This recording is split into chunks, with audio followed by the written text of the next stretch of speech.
Avast, ye mateys. I am Marty Levinson. Welcome to the Northtown News Magazine.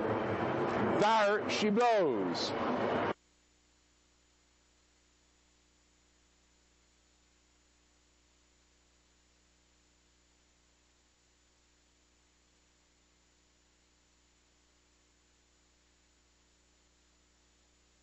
We're about to embark on a very interesting trip up the North Shore Channel of the Chicago Sanitary Canal, together with the president of the Metropolitan Water Reclamation District, Terry O'Brien, and let you know some of the things that are right next to our backyard that we almost never get to see. So come on along. Thanks to my entire technical crew, Sonny Hersh. Check us out on the web, www.ntnm.org. Hi, Avi Meyers here, Northtown Neighborhood News Magazine, and we are aboard Pollution Control 1. That's a boat that's owned and operated by the Metropolitan Water Reclamation District of Greater Chicago. Our host today, Terry O'Brien, will be with us shortly, but Ken Johnson, who is a pollution control officer for the Metropolitan Water Reclamation District, is about to introduce us to our crew and our hosts for the day. Take it away, Ken. Hi, I'm Ken Johnson. Today we'll be going aboard on one of our regular trips down the river, taking water samples and removing and exchanging remote monitoring equipment. Our patrol boat operators today are Javier Salazar, Larry Conroy, and our pollution control technician today is Robert Camella. And there are a regular crew on board, either one of our two vessels, PC1 or PC100. They're going to take samples, so we're going to see what the samples are. Are you able to hear what we're saying? Yeah, I was getting all that. Yeah, go ahead and get the water samples.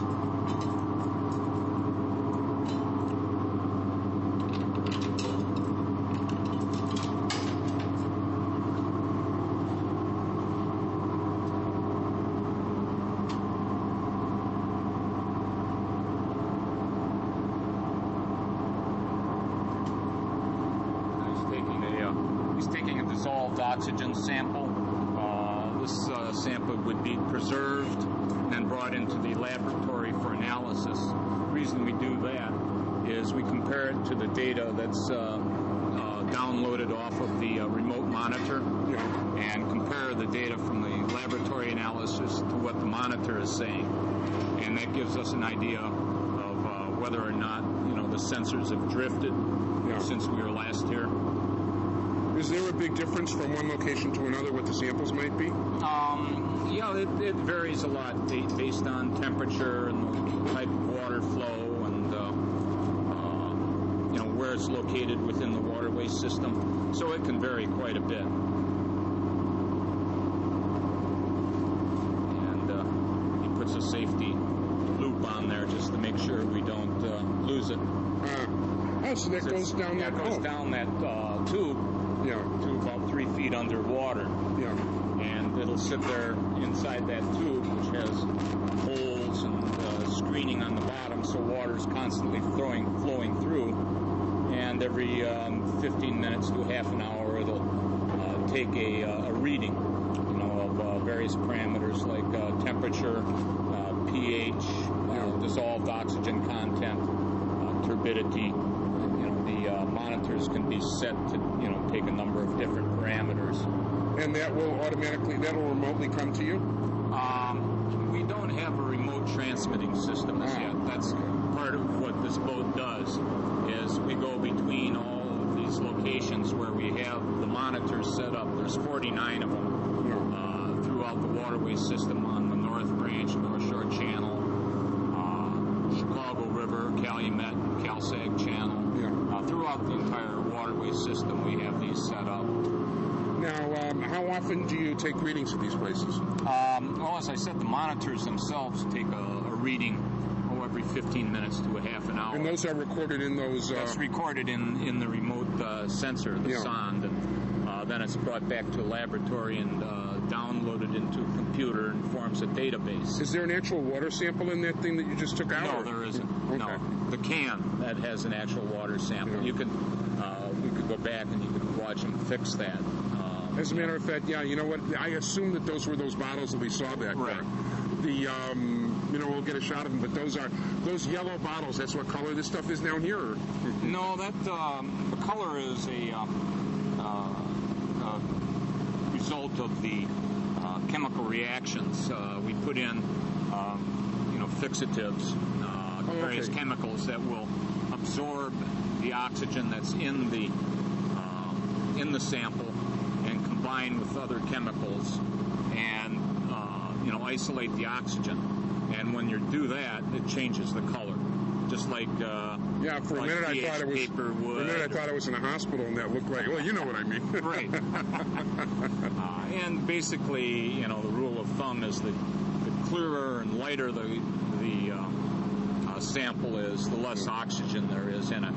So when you get a nice deep orange, brownish orange, that's indicative of fair amount of oxygen. If it's almost clear, then there's a significant oxygen deficit. Yeah. And the analysis can also be done colorimetric. They just compare it to a color chart. Yeah. So that you can read it just like you would. Cool. With pH paper. Yeah. And that's a blue heron up there. Blue heron there on the tree. Beautiful. Very reptilian-looking bird. Yeah. Stuff I don't get to see. Well, they're here, but they're mainly around the waterways because that's where they make their living. And people don't come down here to bother them. That's the seniors building here. Right now the path was going to switch along here. Was supposed to happen? Well, originally they ran the path. There's a path that runs along the back of the building here. Yeah. Runs up to the van. Okay. And then the concern was with traffic on the van. But then you probably don't have to hold it. Get traffic on the van. I was, trying to get people across the street without getting hit by a car. So. See, that's the reason Bernie I'm had taking the proposed back about. pass. Yeah, he had proposed about putting a bridge over the van when they were redoing that intersection at Howard and McCormick. Right. But I think it was just too costly. So one of the other options would be to build an underpass path like you've seen under Peterson Avenue, Lincoln Avenue, and Foster Avenue. So.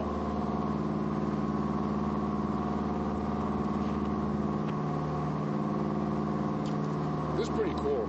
I mean, you've probably seen this a million times before, but I like it. This is part of our operations coming up here on both the left and the right here. This is an aeration station. Now you're pumping air, and this is just south of Devon right adding now. oxygen into the water supply. And that accomplishes. We talked about this on the air on the show before, but what does that accomplish? Improves the aquatic life, fish and vegetation. What happens is, and that'll help us get that 69th variety of fish into the. Well, we're up to 68, right? Exactly, 68. Because the gefilte doesn't count. But when the water leaves our plant, it loses its oxygen supply. So actually, what we're adding is oxygen back into the water supply. We have somewhat of a chart over here as to Devon Avenue Instance aeration station. So we'll try to get that on the way back. So in other words, it will increase fish. From what I can see, that'll increase the amount of fish aeration. There's actually plates on the bottom of the river that pump air up into the water.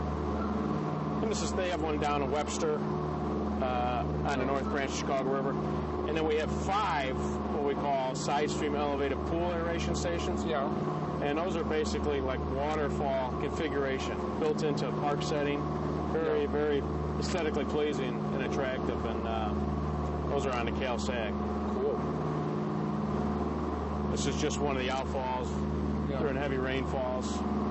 Now, the gang graffiti over here. Sonny, get the graffiti on those things if you can. You call up graffiti cleaners to... the Chicago, City of Chicago has a graffiti removal boat that they utilize. Yeah. And they'll come along and clean it up. And then... a graffiti boat. Yeah. Interesting. And then we have an an actual debris boat that comes along, cleans up the debris and all the dead vegetation that falls during heavy rainstorms. Now, now we're behind Phillips Stadium here. And now is that some kind of boat launch, Sonny? Turn around? This is where they used to pump river water to water the fields at Phillips Stadium. It's interesting. That's their source of effluent for keeping the grass green at Phillips Stadium. Oh, interesting. Now, when Friends of Chicago River does their annual thing, I mean, do they wind up getting, like, inner spring mattresses and stuff when they're... No, most of the cleanup that they do is along the banks of the river. I would think so, because I think if you guys are dragging a troll back here, you know, like any dead bodies would be picked up on a regular basis. Anything that's actually in the river is that our maintenance and operations department will handle as far as picking up. That's Tui up there? Yeah.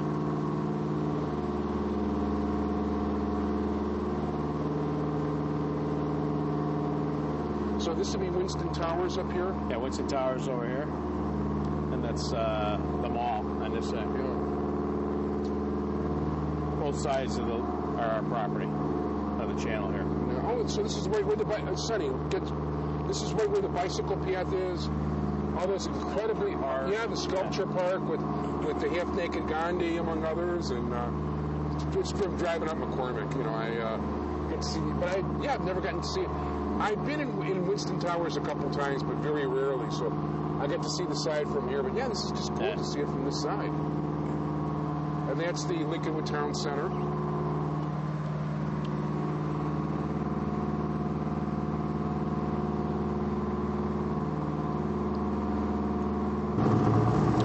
We're going to take another DO sample here. The sample's for our NPDES permit on the north side. So the sample, but is there anything? So this is just a straight out of the water sample. Right, yeah. Okay. This is a sample that's required, for the. He's taking a dissolved oxygen sample for the district's NPDES permit. Yeah. Stands for the National Pollution Discharge Elimination System. Federally required for our operating and discharging treated wastewater into the waterways. Does anybody actually dump anything in here? Or? Like you had the thing with Standard Oil in Indiana, in Lake Michigan or whatever that is, or it's not Standard Oil not on anymore, this section of the river. There really isn't any industrial discharge other than our sewage treatment plant up here at Howard. Yeah. Most of the rest of the flows, either diverted from Lake Michigan through Wilmette Harbor, or it's stormwater flows. On the south side, we have more industry. There's some discharge into it? Yeah, on the Chicago Sanitary Ship Canal, South Branch, North Branch, Cal-Sag, Calumet. There's a lot of industrial discharges, not process discharges, but mostly non-contact cooling water. They'll take water out of the waterway, run it through condensers to cool off equipment or condense steam back into water, and then discharge the water back into the river. And the discharge is essentially regular river water. It's just been raised in temperature for cooling purposes. Yes. Oh, this is Howard? Yeah. Our discharge from the north side treatment plant's right up here. Oh, I smell something. Oh, I smell the area. I know the neighbors complain about it, but whatever. I smell the place.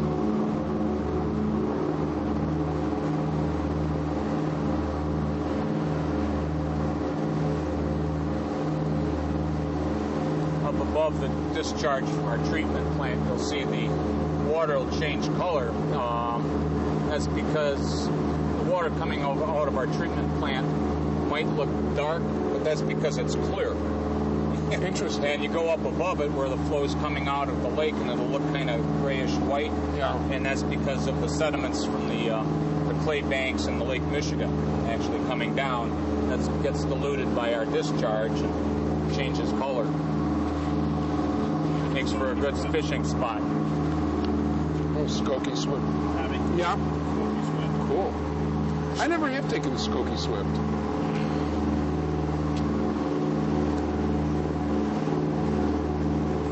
birds are gathering up there. That's the discharge. Ah, that's where you're going to take the... Well, we're going up above that a ways, up to Main Street. The next remote monitor or sonde is settled on the bottom at Main Street. That way we can get a reading, from, what is downstream and what's naturally occurring up above our treatment plant. And you can compare the two things.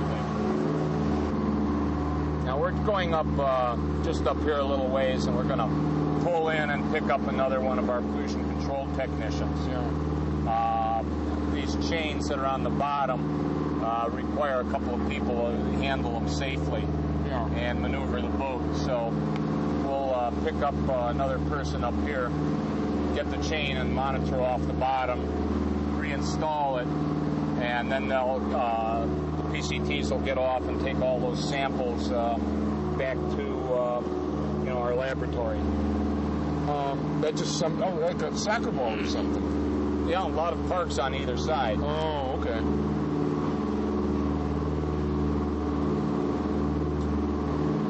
Notice how the different watercolor here? Yeah, I do notice, and all the leaves staying and more plastic pop bottles, I guess, from the parks. And notice a lot more leaves because there isn't very much flow up in this section except for what the district does on controlled diversions from the lake. Yeah, how often does this boat, you do this weekly or monthly? Weekly. Weekly, year-round. Yeah. Does it ever freeze up on you, or? Yeah, it does sometimes for a few weeks in like January, late December, early January. So you're not able to go through that at all, or? Well, we can most times get up here to Main Street, but it stays free at least as far as our sewage treatment plant. Oh, okay. This water coming out of there. So this will happen from Howard further north. Pardon? So the freezing happens like over here where it's stagnant? Yeah, it happens upstream where there isn't as much flow. The majority of the flow is coming out of our sewage treatment plant, which means it's essentially heated groundwater. Ah, okay. And what comes out of showers and toilets, washing machines, that has a higher temperature. Yeah. And it's down in the sewers, which are below the frost line. So yeah, it's you know what? Make sure the microphone's at least on the top. So the water's below, the frost line. Yeah. It doesn't cool off. It's pretty much the same temperature year round.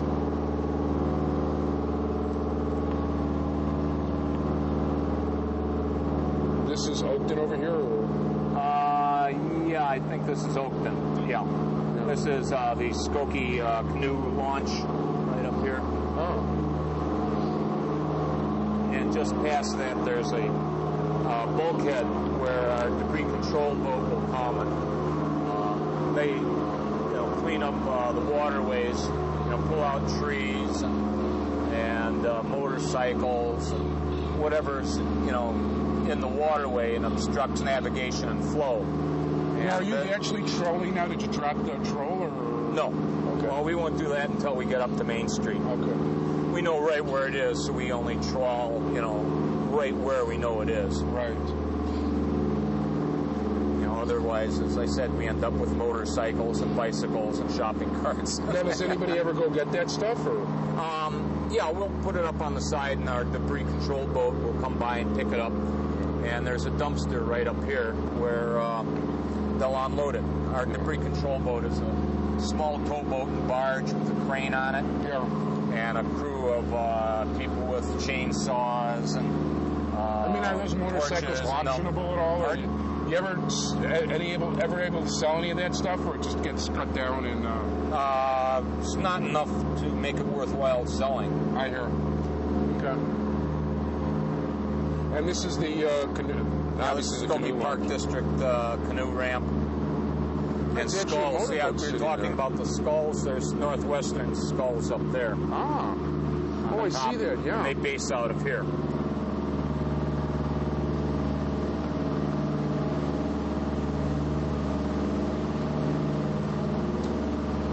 What are these things on the floor here, Sonny?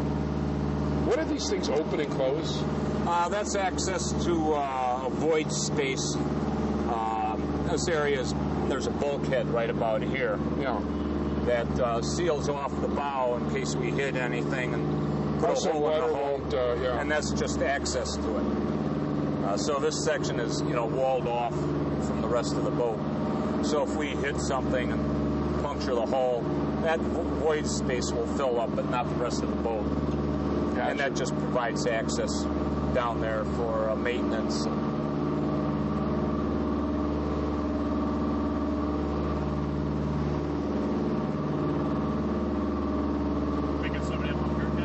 Pardon? Are you picking some? Yeah, we're picking up one of our PCTs, Pat Sandrick, I believe. When we, trawl for these sondes mounted on the bottom, it really requires 2 or 3 people to do it safely, because we're pulling up a big stainless cylinder and maybe, 100 feet of 3/8 inch chain.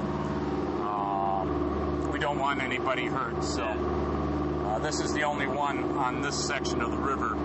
So she'll just meet us, do this, and then the PCTs will take all the equipment and samples back. And the PBOs take the boat back. Yeah. And when we do, this chain recovery, we know roughly where it is, but we'll go upstream of it and then turn around, start coming back, and the PBOs will lower, a cable and hook over the side. They'll have little radios, voice-activated radios, so they can talk back and forth and give directions about, forward, left, right, whatever, back, down. That's the dumpster you were talking about? Yeah, where everything, this is the dumpster. And that's obviously I recognize the colors on the truck. Yeah, that's our one of our PCTs. Pollution control technician. Right. Yeah, I just got to say it once in a while when you say it, so the people at home are going to know what we're talking about.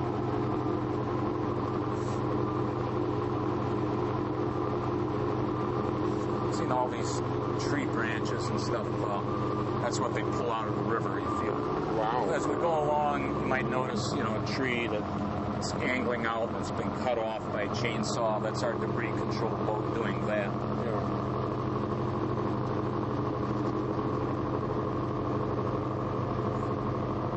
And that, I assume, is the chain?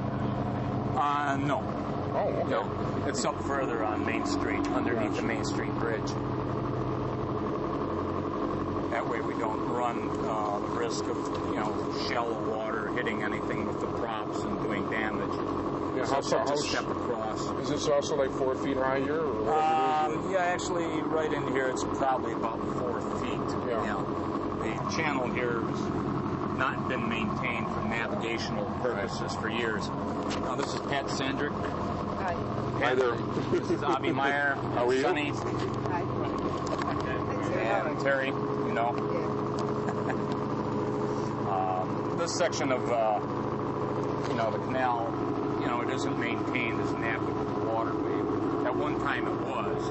Yeah. And barge come up this way, head out through the locks to Wilmette Harbor. But that's been closed off, and this waterway isn't maintained. So what happens is, the bank roads will come out on the bank, and it'll have a slow slope, and then it'll dip off in the center, and that's pretty much maintained by our boat going back and forth.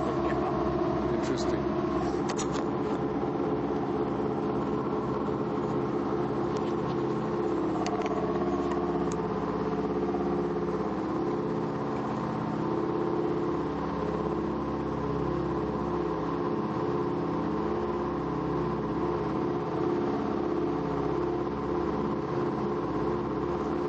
Up there first, he'll take a dissolved oxygen sample like you've seen him take before, and he'll start to fix it. Fixing just means it's not going to be gaining or losing whatever constituent you're looking for. In this instance, dissolved oxygen, and he'll shake it up and it'll make a flock. It's like a creamy flake after a while, that'll settle down. Then you'll add some acid, which dissolves those flakes and causes a color change. And that's what, when that happens, then all the oxygen in the sample has been, picked up into this chemical complex. And you're not going to gain it or lose it. When we take other samples, many of the samples will have, fixatives in it. If we're looking at trace metals, there'll be nitric acid in there, which will dissolve the metals and hold it in suspension so that, in solution I mean, so that, we won't be missing stuff that sits on the bottom. Others, such as cyanide, will be taking cyanide samples, will have a preservative in there that'll keep it from changing. Others, now the cyanide naturally occurs, or it's... It would be artificial. And honestly, it's not been an issue, but it's something you definitely want to keep an eye on. Oh, I would think so, yeah. Well, there are enough... I mean, I just know this stuff from spy movies, but... Well, there's enough metal finishing companies that use cyanide. Oh, yeah. That we want to make sure nobody's playing fast and loose. And this is the chain I was talking about. So it goes from one side of the ridge to the other. So he's taking a sample. Now, if you want to go back and watch the color Sonny, he's taking a sample. If you wanted to see him fix it and the color changes, that's Sonny, over here. a little interesting. Sonny, want to come this way? He's taking a sample. Bob? Could you hold off fixing the sample so we can get a video of it?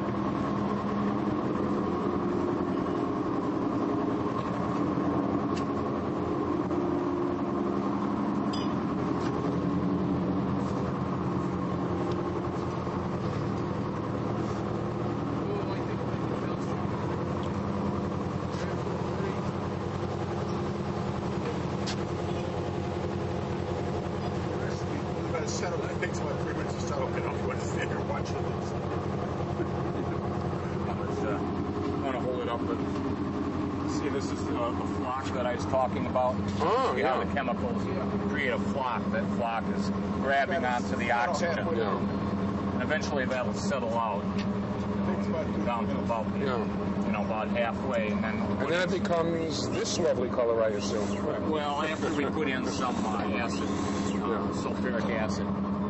Sonny behind you. Now they're going to get ready to turn around and drag for that sound housing chain. First project here is they're going to lay out some cable, and they'll drop the grappling hook over the side, pay out the cable, and then drag along the bottom until we catch on to the chain. How many feet of cable is it? Oh, we usually go about 5 times the depth. Here, call it 5-6 feet. It'd be about 25 feet of cable we'll put out. You can see how shallow it is when we maneuver. Oh yeah, from picking up all the sediment in here.